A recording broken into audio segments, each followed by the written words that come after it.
Ny nanaovana ny tabirina kely, voaorina ny tabirina kely. Manasanao hiaraka anjo izany hatramin'ny farany.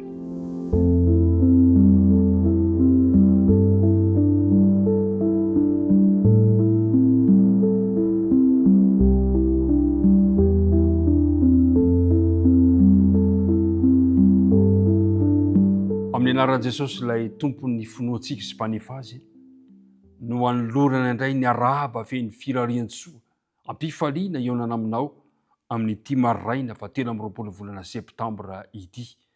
Arabaina isika rehetrarehetra tsy maty foamanaina, ny tompo anio mbanao mandrakariva ary ny fiadanany anjaka ao aminao sy ny ankohonanao. Ndeha hiaraka hivavaka isika ranomboka ity fotoana ity. Andriamanitra rainay any an-danitro, rainay amin'ny alalan'i Jesosy Kristy tomponay ianao. Misaotra anao indray izahay noho ny famondram-po sy ny fitiavanao anay ka afaka manana tombotsoa hiaraka andinika ny teninao izahay. Mamela ny helokay sy ny tsy fahatanteranay rehetra, ary kosa ny fanena masina irinay mba ho arotsaka ao ny fomba mivatravatra ka ampianatra anay sy ampitoetra ny teny rehetra eo amin'ny fiainany tsirairay avy. Vavaka tononona sy angatana aminaran'i Jesosy. Amen. Ry mpiara-mianatra namana isany, mino aho fa eo am-pelatananao ny Baiboly sy ny taridalana ny rahantsika mandinika ny tenin'Andriamanitra. Ny andinina tao tadidina moa dia efa fantatsika tsara fa amin'ny Exodosy 7 ka manomboka amin'ny andinina 7:30 sy ny andinina 8:30 izay manao hoe: ary ny rao nananarona ny tranon'ilay fionana ary voninahitra Jehova nameno ny taberna kely. Fa ny raon'i Jehova dia teo ambonin'ny taberna kely noho ny andro, ary nisy afo teo aminy noho ny alina, teo mason'ny taranak'Israely rehetra tamin'ny nandehanany rehetra. Ry mpiara-midinika namana, eo amin'ny fiainantsika mandrakariva ny fanatrehan'Andriamanitra. Mahafaly antsika izany. Eo izy noho ny andro, ary tsy manatena antsika izy noho ny alina. Amin'ny Exodosy 4:30 manomboka amin'ny andininy 9 hitantsika eo ny nanaovana ny taberna kely.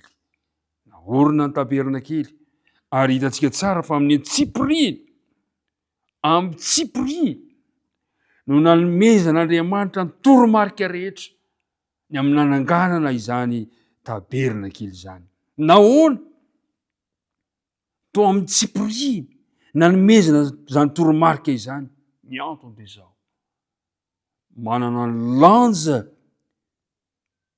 eo anatrehan'Andriamanitra ny zavatra tsirairay avy, ny fandamina tsirairay avy teo amin'ny fananganana izany. Ary dia hitantsika tsara fa tamin'ny mpitandremana fatratra no nanamboaran'ny Mosesy ny taberna kely niaraka tamin'ireo mpiara-miasa taminy, narahana fikaliana fatratra ireo toromarika nomena azy, satria naseho teo tendrombohitra Sinay ny endrika io fitoerana masina io.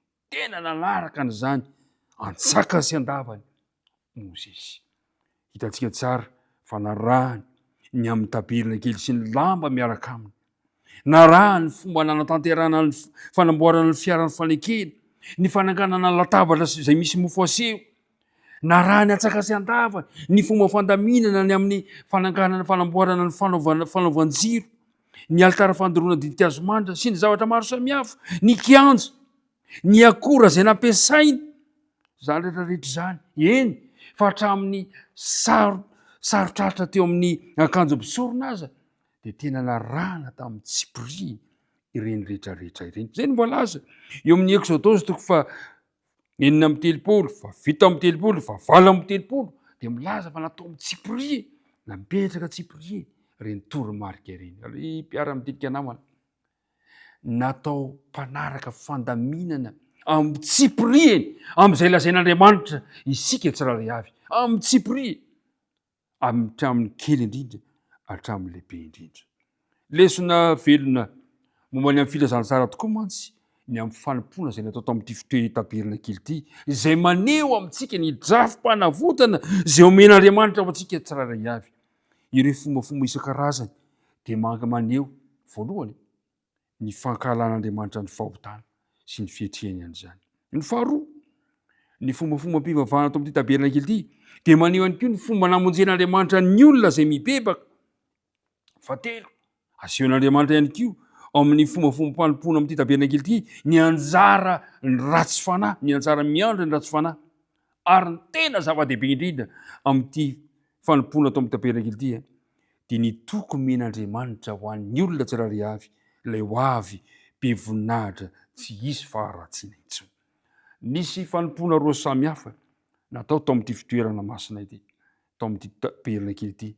Ny anankiray fanao isan'andro, ny anankiray kosa fanao isan-taona. Fa izy roa ireo kosa dia misy endriky itovizany samy anehoana mandrakariva ny fomba hamonjen'Andriamanitra ny taranak'olombelona ary fomba haman'Andriamanitra ny olany fahotana mahazo antsika tsirairay avy. Ny amin'ny isan'andro zany tao amin'ny fitoerana masina dia nanomezan'Andriamanitra toky ireo izay mibebaka ka mila amin'ny fahotany tamin'ny alalan'ny fanaterana fanatitra isan'andro isan'andro. Ny mpanota zany dia manatona dia mitondra ny fanatitra ary mamela ny fahatsoany Andriamanitra zay ny isan'andro isan'andro. Tahaka an'izany koa izaho sy ianao. Isan'andro isika dia miaraka mandinika ny tenin'Andriamanitra. Isan'andro isika dia mankataka famelan-keloka avy amin'Andriamanitra. Isan'andro isika dia miresaka amin'Andriamanitra. Faharoa kosa dia fanompona isan-taona. Io ilay voalaza amin'ny bokin'ny Levitikos 4:40. Io ilay andro fanavotana. Levitikos 4:40 ray manontolo. Io ilay andro fanavotana izay nanehoan'Andriamanitra ny fomba hamongorana amin'ny farany ny fahotana. Eo amin'ny fotoana io mantsy dia vahan'Andriamanitra ny olana ny fahotana ary mahazo antoka ny mpanota izay mibebaka fa voavela. Tsisy intsony ny fahotany tamin'ny taona ray manontolo iny fa voavela ny heliny. Ary ankehitriny dia mahazo antoka izy fa olom-baovao ao amin'i Kristy. Ry mpiara-midinika namana, ankehitriny izany toe-javatra izany no ataon'i Kristy ho antsika ao amin'ny fitoerana masina indrindra any an-danitra. Araka ny voalaza ao amin'ny bokin'ny Hebreo 7 manasa anao mba hanokatra ao amin'ny bokin'ny Hebreo. Hebreo 7. Hebreo 7 ka manomboka amin'ny 9:20 sy manaraka dia zao voalaza ny teny.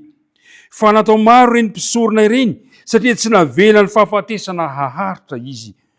Fa izy kosa dia manana fisoronana tsy dimbiasana satria maharitra mandrakizay izy.